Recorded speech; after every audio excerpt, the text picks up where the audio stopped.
Good afternoon, everyone. Happy Labor Day. This is Love Wisdom Live, relaxing from home. Remember, you have the winning hand, play it accordingly. If you're thinking of a master plan, never tell people your blueprint, always show them your results. I hope everyone is having a fantastic day, getting your rest before work tomorrow, before school tomorrow. We're back in the saddle again starting tomorrow. But thank God for seeing the first day of the ninth month of this year. This is harvest time. The seeds that you planted is preparing for harvest. And when I was at the honeycomb hideout yesterday and I was looking at the leaves changing color, the temperatures are more comfortable, the sky is more blue, it's more rich. I started to think about people and things in my life. I remember Tyler Perry on one of his plays was gave a beautiful analogy about people in a tree. Some people are like leaves. Their job is to give you a little shade every now and again, but they fall off as the seasons go. You got to be careful with the branches because they may look sturdy, but if you step on them, they may break and you might fall. But if you have people that are like the base of a trunk of a tree, that is your firm foundation. In order for a tree to grow, it has to have good soil. In order for people to grow, people have to be grounded in good soil. This month, let people fall where they need to fall. Continue to grow your tree. Let the branches fall. Sometimes things have to fall away so new things can grow. You got to keep your foundation strong. Mind, body, spirit, emotions. You got to keep it strong. I just wanted to share that with everyone because I know um, people are struggling with, relationships, friendships, um, whether it be platonic, romantic, or professional. People are struggling.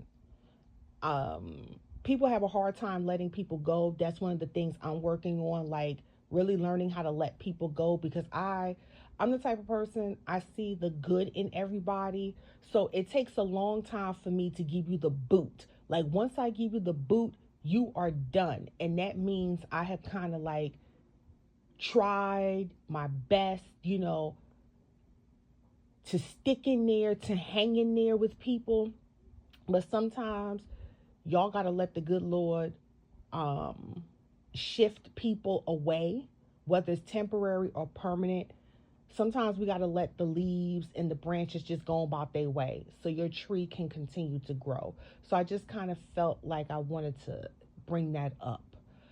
Um, let's get into it. I was listening to a podcast with Orlandria.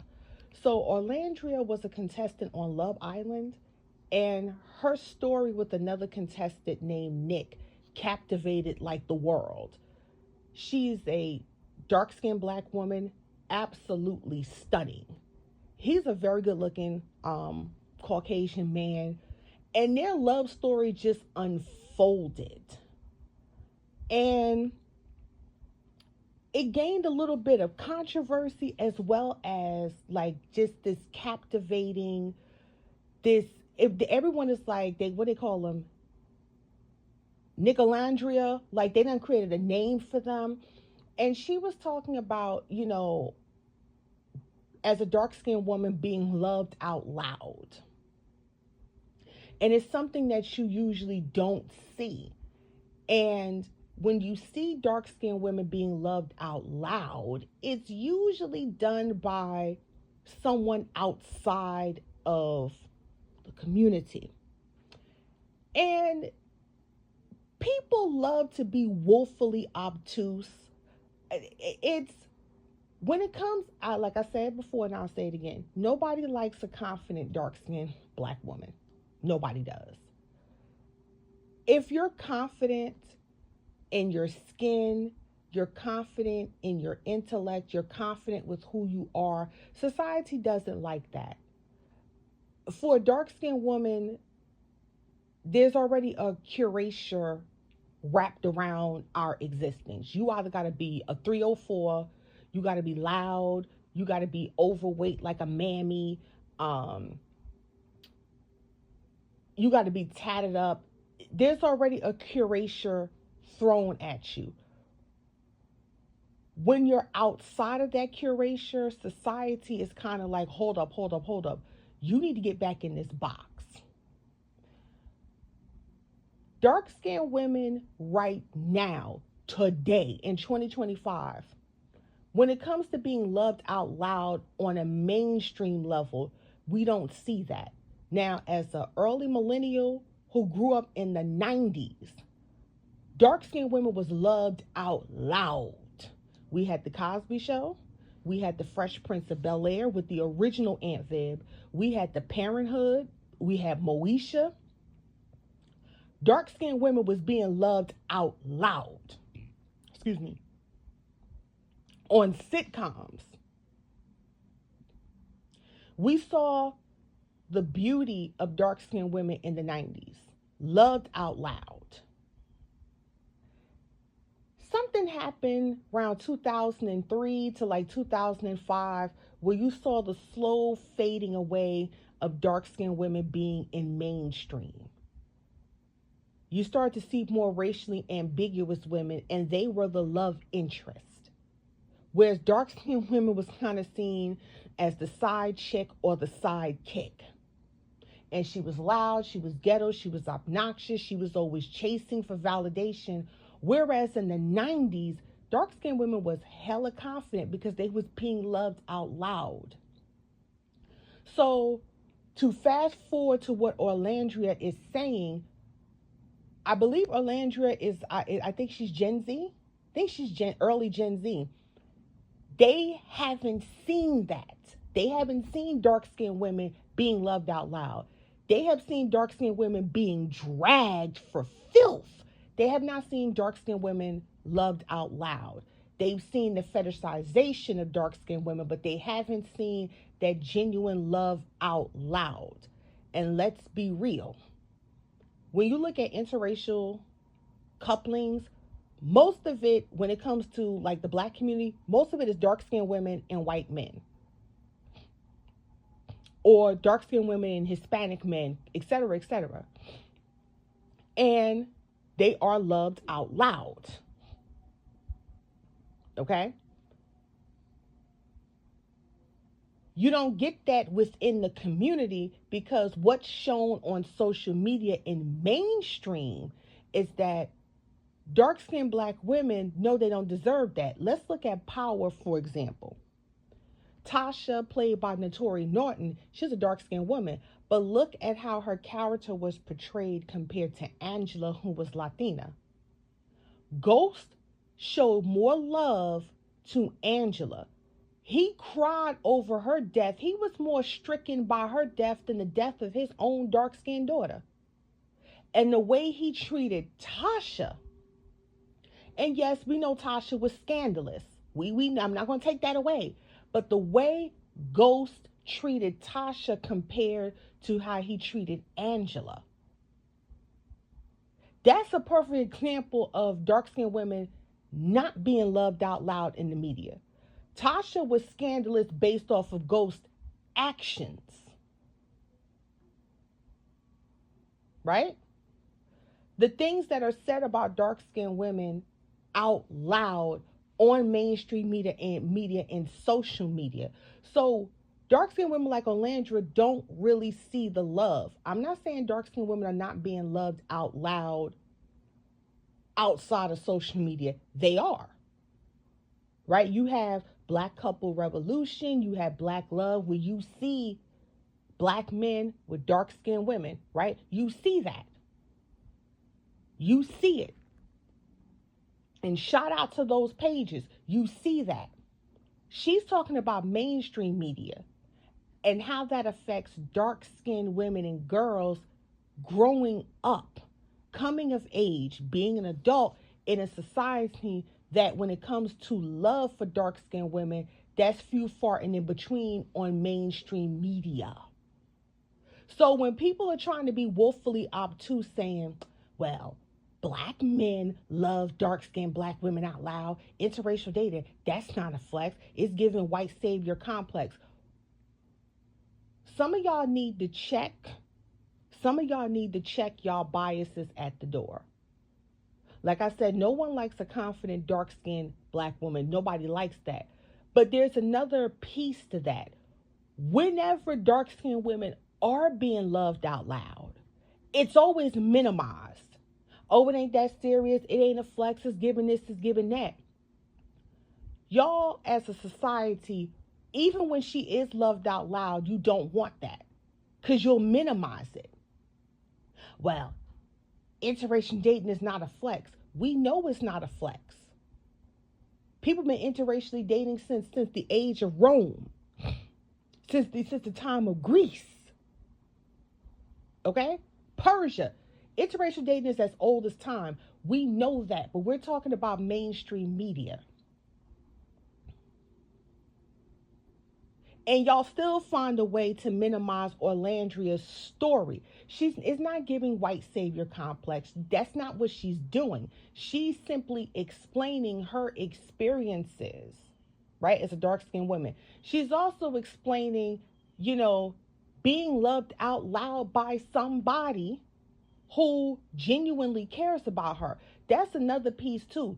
Y'all think every time a dark-skinned woman gets with somebody, it's a PR stunt. He don't really like her. He just using her for the money.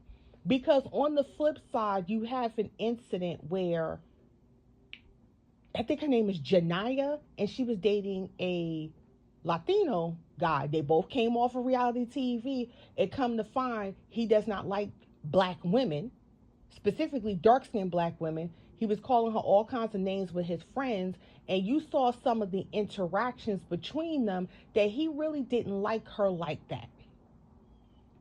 Right? That's also a cautionary tale for dark-skinned black women, that when we're out here dating, our dating process, our vetting process is a little more stricter than everybody else because how society looks at us. So it's not that we're being paranoid. We just have to know that we're dealing with somebody real that likes us for us. Not for PR, not for, your fetish. You really like us. It has nothing to do with us having low self-esteem. It has nothing to do with us being quote unquote masculine. It's what society has placed over our heads and our own experiences that when it comes to dating, we have to be extremely careful. Our situation is different from other women. No shade, no tea, but it is what it is. You got Nick and Olandria who, hey, I'm happy for you. But then we also have a cautionary tale of Janaya and the Latino guy. Okay? Both things can be true where somebody really likes you for you and when someone is just using you. And when you're a dark-skinned woman in this society, your discernment got to be on 20,000. And that's why I also said, too, we keep trying to compete in this beauty game that we are disqualified from by default. We got to create our own game and play our own hand. That's why I always say you have the winning hand, play it accordingly. We have to do that. Because if we keep trying to compete with this beauty game, we're going to always be on the losing end because society is going to always move the goalposts and dangle that raggedy carrot over your head because they know the stickler they put on dark-skinned women. And they will always put dark-skinned women in a position where we have to compete, where we've already been disqualified because of our complexion alone. So I just come to say, like, some of you have got to stop being obtuse, and some of y'all got to check your own biases against dark-skinned women. And for dark-skinned women, date, be happy. You can be loved out loud. That's why I missed the 90s when you saw those sitcoms where dark skinned women were being loved out loud. Even Living Single, I loved Kyle and Maxine's relationship. I loved the chemistry. I loved the little bickering they had going on, but they really truly had love for each other. Dark skinned women loved out loud.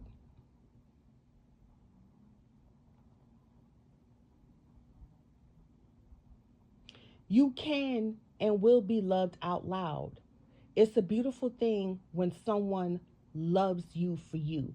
Somebody fucks with you because they fuck with you for real. Not over no fetish, not over no PR stunt. Someone really loves you for you. And as dark skinned women, when that happens, that's a whole different feeling. Fuck what everybody else got to say. It's a whole different feeling because for so long, you've been told this and this and that about you. And when it finally happens from a genuine place, you got every right to be happy. So for those who are being willfully obtuse, please stop it. Like you know what the fuck is going on. And to Alandria and for Nick, Godspeed. For Janiyah, I hope she meets someone that loves her. Just like AB from Love is Blind, she found somebody that loved her. Clay played her, but she found someone that loved her. He embarrassed her out loud in front of everybody, and she found someone that loved her out loud. But again, our vetting process, yeah, we got to be a little more stricter. Some say we're a little mean, but we're not mean. We're protecting our emotions. We're protecting that because how we're treated across the board. So that's all I want to say for now. I'll be back later. I'm out.